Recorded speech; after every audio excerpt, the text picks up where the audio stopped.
All right, welcome back. The next two things that we'll talk about in this set of notes on the European Union is what it takes to be a member, and we'll talk about individual institutions in the body.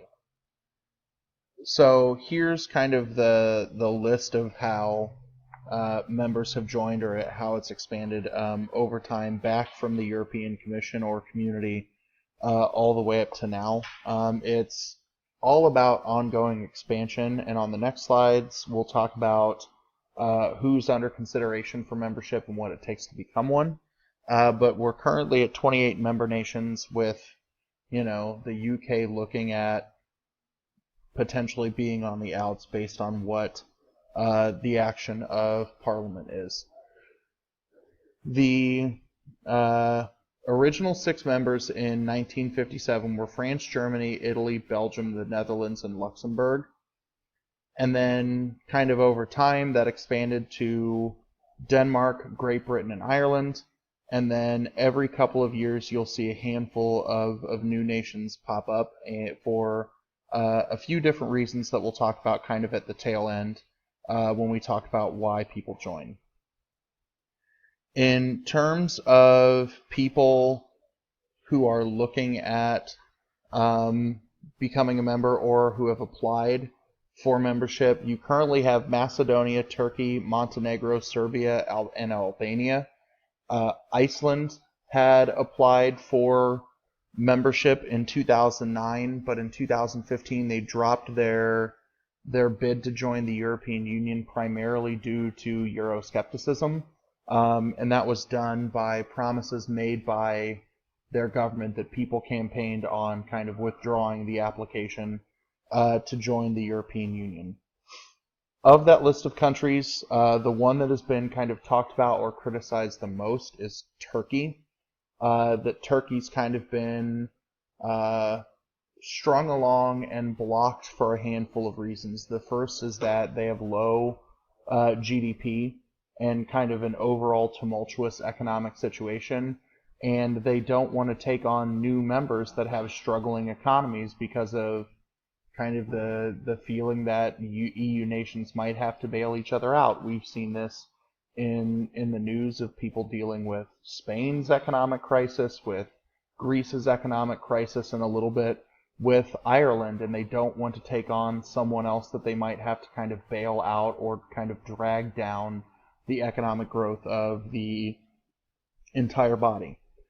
The second reason why they have kind of been blocked is, if you look at the vision statement of the EU, it is all about promoting, classical liberal democracy, free and fair elections, promotion of human rights, and all of those other factors that we've discussed earlier in the semester.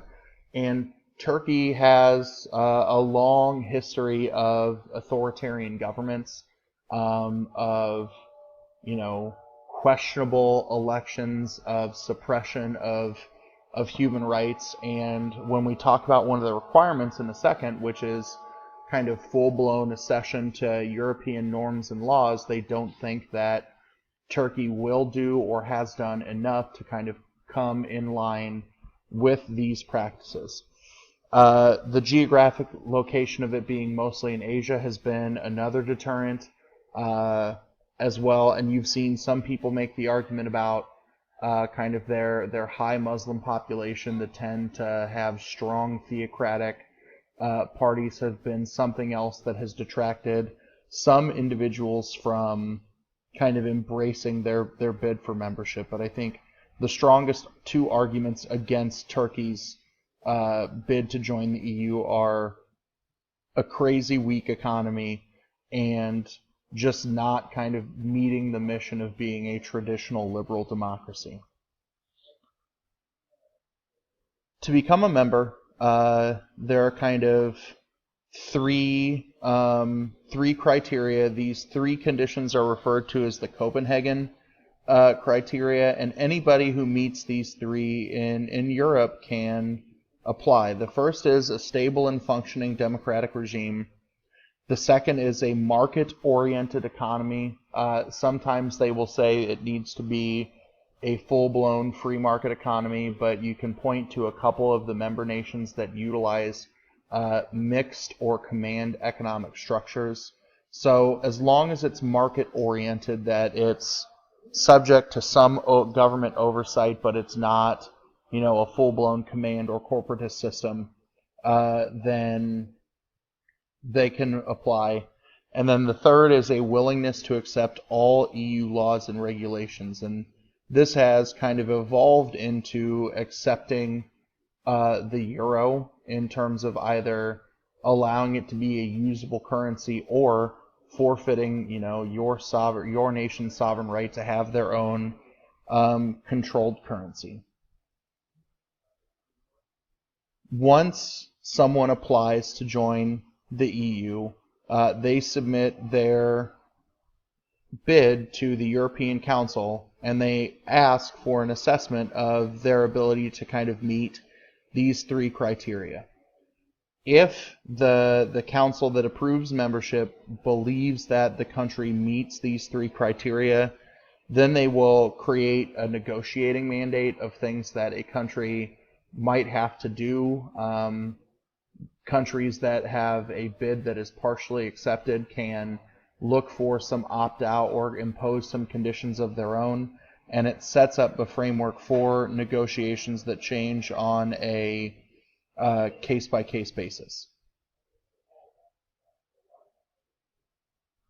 Because of kind of the heavy, kind of technical and bureaucratic nature of this, the countries must start kind of adopting EU policies and norms during the period, and during kind of the pre-accession period as they're aligning their laws or whatever they need to change to fall in accordance with the European Union, they're supported financially, technically, and administratively during this period of time, so they don't have to kind of bear all of the cost by themselves.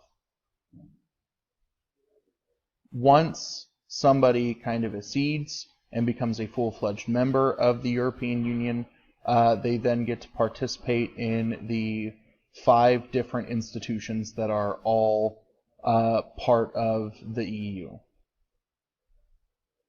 When we talk about these institutions, the first 3, this slide here, are the 3 primary ones that constitute most of the decision-making process. You have the European Commission, which seeks to uphold the interest of the Union as a whole. This is kind of the voice of the entirety of the European Union. Second, you have the Council of Ministers, and this is the body that advocates or deals with individual claims, individual rights, individual issues with member nations. And then the third is the European Parliament. You get to elect individuals to serve in the EU Parliament. They are up for direct election, and this represents the people.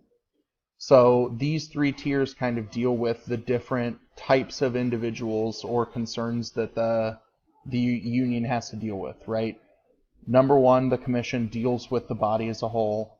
Number 2 focuses on the concerns of the member nations. And then number 3 focuses on all of the citizens of the EU. The other 2 institutions are legal.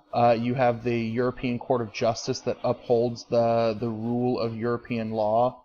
And then you have the Court of Auditors, which kind of deals with the financing of union activities, that the Court of Auditors can also evaluate economic policies of individual member institutions.